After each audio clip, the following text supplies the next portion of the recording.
ایسے شائن ہیں کہ جب بیٹھ کر ان کے کلام پڑھو لگتا ہے کہ ابھی دور حاضر کے لیے لکھیں. تو املاک بھی اولاد بھی جاگیر بھی فتنہ ناحق کے لیے اٹھے تو شمشیر بھی فتنہ اور شمشیر ہی کیا نعرہ تکبیر بھی فتنہ.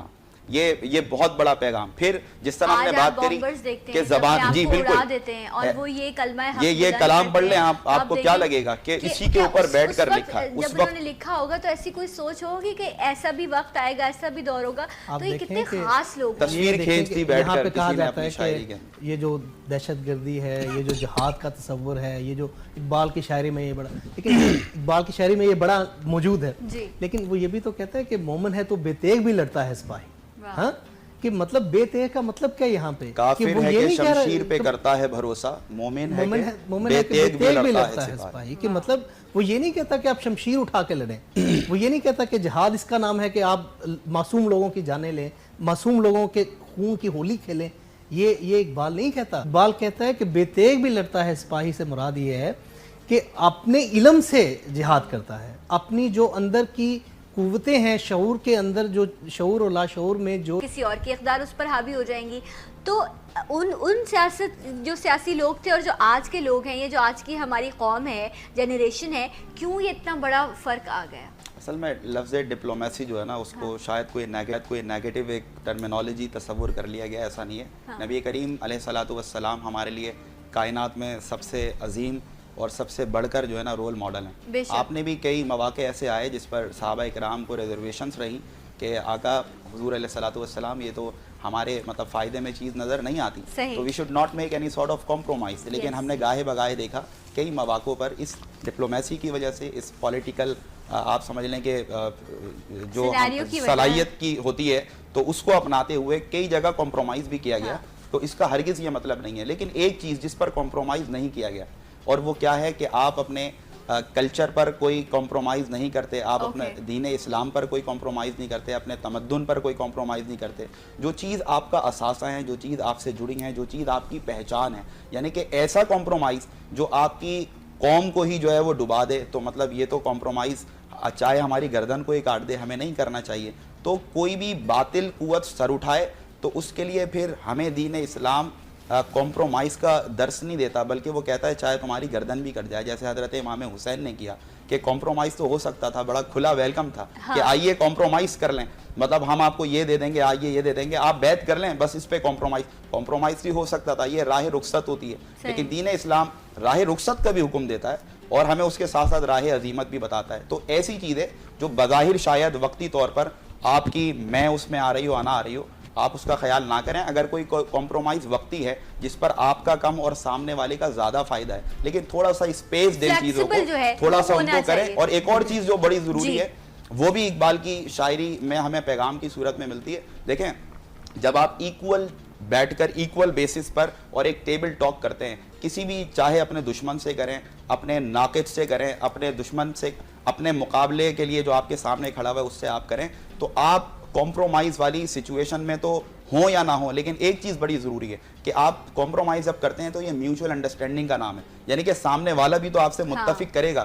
تو سامنے والا آپ کی بات کو کم مانے گا کہ جب آپ بحیثیت قوم ان کو ایک نظر آئیں گے, لیکن جب آپ کی صفوں میں انتشار ہوگا, جب آپ خود الگ الگ ہوں گے, ہاں, تو پھر اقبال سولوشن آج کی بھی اس قوم کو دے رہے ہیں, جو کہ کہنے دیجئے کہ انتشار کا شکار ہے, کہ منفعت ایک ہے اس قوم کی, نقصان بھی ایک ہی سب کا نبی, دین بھی ایمان بھی ایک, حرم پاک بھی اللہ بھی قرآن بھی ایک, کچھ بڑی بات تھی ہوتے جو مسلمان بھی ایک, فرقہ بندی ہے کہیں اور کہیں ذاتے ہیں, کیا زمانے میں پنپنے کی یہی. اور آخری حل اس کا اس شعر میں ہے جو جواب شکوہ میں اقبال نے لکھا کہ قوت عشق سے ہر پست کو بالا کر دے. دیکھیں, رہتی دنیا تک, یہ اس شعر پر بہت کم لوگ غور کر پاتے ہیں کہ قوت عشق سے ہر پست کو بالا کر دے. وہ عرب کا معاشرہ جہاں پر بچیوں کو زندہ ہوتے ہی دفن کر دیا جاتا تھا, میرے آقا نے اس پسماندہ طبقے کو اتنا بالا کیا کہ جب حضرت فاطمہ الزہرا داخل ہوتی تو میرے آقا, وہ بچیاں جن کو اس معاشرے میں دفن کر دیا جاتا تھا, میرے آقا نے یہ ٹرینڈ سیٹ کیا کہ جب حضرت فاطمہ آتی تو آپ کھڑے ہو کر ان کا استقبال کرتے, اپنی چادر مبارک اتار کر بچھاتے اور اپنی پیاری لخت جگر کو اس چادر پر ویلکم کرتے اور بٹھاتے. ٹرینڈ سیٹ کر دیا. اور یہی آج اگر ہم عمل کر لیں کہ قوت عشق سے ہر پست کو بالا کر دے، دہر میں اسم محمد سے اجالا کر دے. تو آپ دیکھیں واپس یہ قوم اپنا وہی مقام حاصل کرے گی کہ جس پر زمین و آسمان بھی جو ہے وہ ناز کیا انشاءاللہ. اور آپ دیکھیں یہ بات ہم نے پہلے بھی ایک بار ڈسکس کی، لیکن میں ڈیفینیٹلی قمر صاحب آپ کا بھی اس پہ اوپینین چاہوں گی، اور پروفیسر صاحب آپ بھی اس پہ ضرور کامنٹ کیجیے گا کہ جب یہ سیاسی جد و جہد اپنے خطے کو حاصل کرنے کے لیے کی جا رہی تھی، تب نہ کوئی بجٹ موجود تھا، نہ نیوی تھی، نہ رینجرز تھی، نہ آرمی تھی، کسی طرح کی کوئی ملٹری موجود نہیں تھی، کوئی بجٹ موجود نہیں تھا. اگر کوئی چیز تھی تو وہ تھا جذبہ ایمانی، وہ تھا آپ کا عقیدہ، وہ تھی آپ کی خودی، آپ پہچان چکے تھے، اور وہ تھا آپ کا ارادہ، جس کی بنیاد پر اتنا بڑا کام کر دیا گیا. سب سے پہلے یہ جتنی بھی آپ نے باتیں کی، ان سب سے پہلے جو آغاز ہے وہ ہے نیت. Very true. تو جو نیت تھی وہ بڑی مضبوط تھی، نیت جو تھی وہ بڑی سچی تھی، نیت جو تھی وہ بڑی نیک تھی.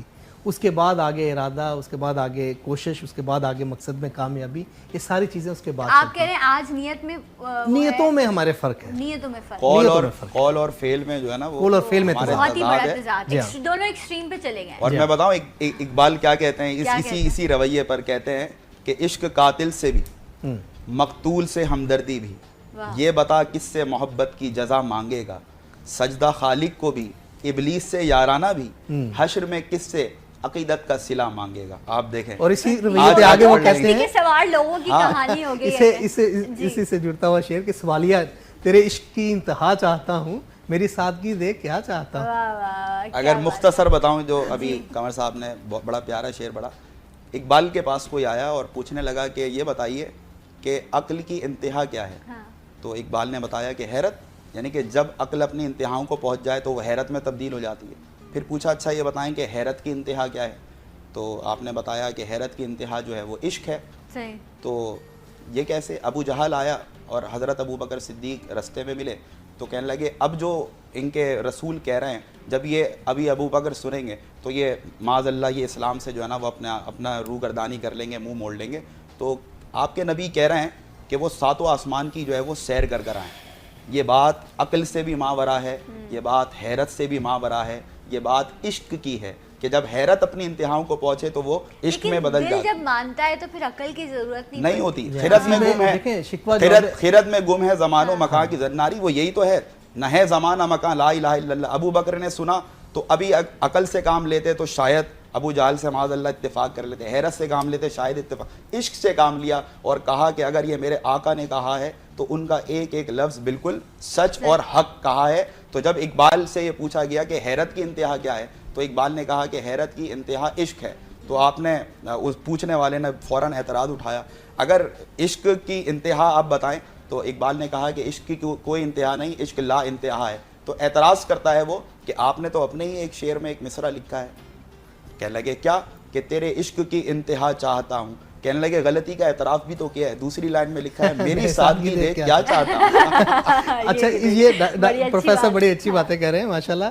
اور اسی طرح مطلب دو جگہ پہ اسی طرح وہ جواب شکوہ جو ہے وہ اسی طرح تو ہے. وہ شروع کرتے ہیں تو کہتے ہیں کہ نالے بلبل کے سنوں اور ہماتن گوش رہوں، ہم نوا میں بھی کوئی گل ہوں کہ خاموش رہوں. اور آخری شعر دیکھے جواب شکوہ کا کہ ساری باتیں کر کے آخر جو ختم کیا وہ نبی پاک صلی اللہ علیہ وسلم پہ کہ کی محمد سے وفا تو نے تو ہم تیرے ہیں، یہ جہاں چیز ہے کیا لو. اقبال کی پوری شاعری اٹھا کر آپ ایک پلڑے میں رکھ دیں اور دوسرے میں رکھیں یہ شعر کی محمد سے وفا تو نے تو ہم تیرے ہیں. یہ جہاں چیز ہے کیا لو، یعنی کہ اللہ تعالیٰ نے ان سے ایسا لکھوا دیا ہے کہ بس رہتی دنیا تک ہم اقبال کا ذکر کریں گے. آپ دیکھیں کہ اقبال کی شاعری، اقبال کا قد، اقبال کا جو بڑا ہونا ہے وہ ہر آنے والے گزرتے دن کے ساتھ بڑا ہوتا جا رہا ہے. اور شاعر کئی آئے مٹے ختم ہو گئے فنا ہو گئے، لیکن اقبال زندہ ہے، زندہ رہا تھا اور زندہ رہے گا. اور یہ بہت بڑا خاصہ ہوتا ہے کسی بھی شاعر کا کہ اس کے شعر کو ہر شخص اپنے حساب سے جو ہے نا وہ اس کو سمجھ سکے یا اس سے ریلیٹ کر سکے. آپ کے لیے وہ چیز زندگی کے کسی اور پہلو میں کام کرے گی, آپ کے لیے وہی کسی اور لیول پر, اور شاید میرے لیے, اور اگر ہم پوری قوم کی حیثیت سے دیکھیں تو وہ ہمارے لیے ایک میسج کے طور پر جو ہے وہ موجود ہے. ڈیفینیٹلی ایسے لوگ بڑے کم ہیں. اور آج اس نشست میں یہ بھی کہنا چاہوں گی کہ ہم یہ سمجھتے ہیں کہ اتنی جو ہے وہ اردو سمجھنا یا یہ ساری چیزیں یہ بڑا مشکل کام ہے, اپنے لوگوں کے بارے میں ہم جانتے نہیں ہیں جو ہمارے نیشنل ہیروز ہیں. آج اس نشست میں شاید 1 گھنٹے میں جتنی بھی سارے ہم نے باتیں کی, بڑی لائٹر موڈ میں باتیں کی, بہت ساری چیزیں ایسی تھی جو مجھے نہیں پتہ تھی اور میں نے بڑی محبت سے اور اپنائیت سے سنا کہ میرا ایک گریٹ لیڈر جو ڈیفینیٹلی میرے لیے اور آپ سب کے لیے رول ماڈل ہونا چاہیے. ہم نے رول ماڈلز غلط بنا لیے. ہم رول ماڈل ہوتا ہے, ہم اس کے لیے گوگل پر جا رہے ہوتے ہیں, اس کے لیے سرچ کر رہے ہوتے ہیں, اس کی برتھ ڈے کب ہے, اس کو کیا پسند تھا, وہ کیا کرتا تھا, کیا کھاتا تھا, کیسے رہتا تھا. یہ ہے ہمارے ریئل ہیروز. میں اور آپ ان کے بارے میں کتنا جانتے ہیں؟ اور ایک وہی سوال جس پر آپ بڑے اپنی تکلیف کا اظہار کر رہے تھے کہ یس جب میں اسکول جایا کرتی تھی, پتھروں کے دور کی بات نہیں ہے, ابھی تھوڑے عرصے پہلے کی بات ہے, تو اسکولس کھلا کرتے تھے. 14 اگست, 23 مارچ, 6 سپٹمبر, قائد اعظم ڈے یا اقبال ڈے, اور ہم وہاں جا کے نا ٹیبلوز کیا کرتے تھے یا ان پہ اسپیچز کیا کرتے تھے. آج اسکول بند ہیں, آپ اس پہ کیا کہیں؟ دیکھیں اس میں اگر میں لائٹر وے میں بات کروں تو حکومت چھٹی کرے تب اعتراض, اگر نہ کرے تب اعتراض. لیکن میرا خیال ہے کہ آپ کس طرف اسکولوں میں یہ بتائیے اپنی بات کریں. ڈپلومیٹک آنسر ہے. اسکولوں میں چھٹی نہیں ہونی چاہیے تھی. وہاں پہ جو تعلیمی اداروں میں اس طرح کے پروگرام اقبال کے کیے جاتے, بلکہ آج کا دن بڑے زور و شور سے اقبال ڈے کے حوالے سے منایا جاتا. اور باقی جو ادارے ہیں, باقی جو سرکاری ہمارے محکمے ہیں, وہاں پہ پوری چھٹی ہونی چاہیے تھی. یہ پیغام انٹرنیشنل سطح پہ جاتا ہے, پوری دنیا میں پھیلتا ہے کہ بھائی کسی بھی ملک میں چھٹی ہوگی تو پتہ چلتا ہے نا کہ بھائی آج یہاں پہ فلاں وجہ سے چھٹی ہے. تو وہ ضروری ہوتا, اچھا ہوتا اگر اچھا ہوتا کہ تعلیمی ادارے کھلے رہتے اور باقی جگہ پہ چھٹی ہو. ہماری چھٹی ہوتی تو پھر یہ پروگرام. آج سارے آفیسز کھلے ہیں بٹ اسکولز بند ہیں. تو وہ جب ہم نسل کی بات کرتے ہیں, جنریشن کی بات کرتے ہیں, جب آپ ناکنگ ہی نہیں کریں گے, آپ کوئی پہلے بچے علامہ اقبال کا وہ پورا ان کے جیسا ڈریس اپ ہوا کرتے تھے, وہ آیا کرتے تھے اور یوں کر کے ان کو بٹھایا ہوتا تھا کرسی پر, سامنے ٹیبلوز چل رہے ہیں, تو آپ کنسیو کرتے ہیں اس شخصیت کو نا کہ وہ کیسی تھی, کیسے چلتی تھی, کیسے بولتی تھی بچوں کے انداز میں. آج کے دن یقیناً ہم نے اسے مس کیا. آپ کس طرف ہیں؟ میں بھی اپنی تکلیف آپ سے شیئر کر رہا ہوں. اچھا اوکے. میں ویسے ہمیں ڈاکٹر آتے ہیں لیکن یہ تکلیف اسکرین پر یہ عوام, یہ مقدمہ عوام کے عدالت میں. ٹھیک ہے. تکلیف اس بات پر ہے کہ یہ نہیں ہے کہ آج کی چھٹی ہونی چاہیے, نہیں ہونی چاہیے. اسکولوں میں جو ہے وہ پروگرام ہونے چاہیے, تقریبات ہونی چاہیے, بالکل ہونی چاہیے, اس میں کوئی دو رائے نہیں ہے. مسئلہ یہ ہے کہ کیا ہم نے اپنے بچوں کی انسپریشن اقبال بنا دیے ہیں؟ کیا ہم اس بات پر عام 365 دن بھی تو ہے نا, ہم صرف اقبال ڈے پر ہی کیوں بات کریں؟ 365 دنوں میں ہم کتنے دن کام کرتے ہیں اس بات پر کہ جس طرح ہم مختلف لوگوں کو, جو آپ نے کہا کہ ہم نے تو اپنے ہیروز ہی الگ بنا لیے, تو ہم اس پر کتنا کام اپنے تعلیمی اداروں پہ کرتے ہیں کہ کسی بچے کو کھڑا کریں, اگر کوئی بولے میں انجینئر بننا چاہتا ہوں, ویل ڈن. کوئی ڈاکٹر بننا چاہتا ہے, ویل ڈن. کوئی کھڑا ہو کر یہ بھی تو بولے میں اقبال جیسا فلسفہ نگار بننا چاہتا ہوں, میں بڑا ہو کر اقبال جیسا شاعر, انقلابی شاعر بننا چاہتا ہوں. تو جب آپ ٹرینڈی سیٹ نہیں کریں گے تو وہ موٹیویشن بچوں میں ہوگی نہیں. آپ نے چھٹی کر لی, آج آپ اقبال ڈے منا رہے ہیں اور آپ نے بچوں کو بلایا, آدھے سے زیادہ بچے ہی نہیں ہوں گے, کیونکہ اقبال کو ایک مشکل ترین شخصیت بنا کر آپ نے پیش کر دیا.